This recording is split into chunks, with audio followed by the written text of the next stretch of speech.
Compañeros, continuamos con nuestra sesión de conjuntos para establecer un poquito más de conceptos que nos permitan establecer más aportaciones para que cuando veamos conjuntos de números naturales podamos entender de cómo surgen estos, ¿verdad? En este caso hablaremos del conjunto vacío, que nos va a permitir establecer el 0 como un número, ¿verdad? En este caso el conjunto vacío es un conjunto que no tiene elementos y que también le vamos a llamar conjunto nulo.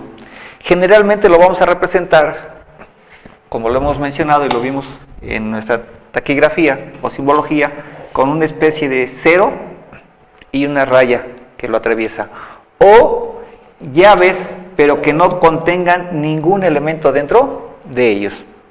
En este caso, por ejemplo, tendríamos que el conjunto A es un conjunto vacío o A es un conjunto nulo. Tenemos ejemplos. El conjunto M, números mayores que 9 y menores que 5, ¿verdad? Tenemos un conectivo condicional, que en este caso debe cumplirse las dos, número mayor que 9 y menor que 5. No existe ningún elemento que cumpla esa condición, por lo tanto, el conjunto M es un conjunto vacío o un conjunto nulo. Otro ejemplo tenemos P. Son todos los elementos tales que X sea un mes del año de 32 días. ¿Qué mes cumple esa condición? No existe ningún mes que tenga 32 días. Por lo tanto, M y P son conjuntos vacíos o conjuntos nulos. ¿Qué es un conjunto finito? El conjunto finito es aquel limitado por el número de elementos que contiene. Esto es que nosotros podemos determinar su cardinalidad. El ejemplo, X, tal que X es un número impar, positivo menor que 10. ¿Cuáles serían esos elementos? Número impar, positivo, menor que 10. ¿Puedo determinar su cardinalidad? Efectivamente, nosotros podemos determinar su cardinalidad, por eso podemos, cardinalidad del conjunto E nos va a dar un número. Claro, a este conjunto primero tendríamos que poner en su forma de extensión y después establecer su cardinalidad. Algunos maestros sí podrán hacerlo en forma mental. El ejemplo del conjunto N. N es todos los elementos tal que X y X al cuadrado sea igual a 4. Por lo tanto, también puedo determinar su cardinalidad.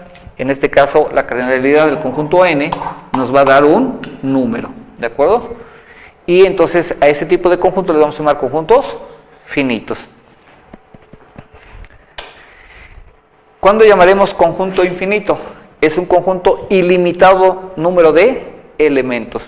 Esto es que no podemos determinar su cardinalidad, es decir, el número de elementos que posee dicho conjunto. Tenemos nuestros ejemplos.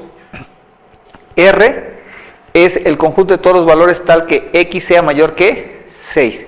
Si nosotros deseamos calcular la cardinalidad del conjunto R, vamos a darnos cuenta que es un número no determinado, ¿verdad?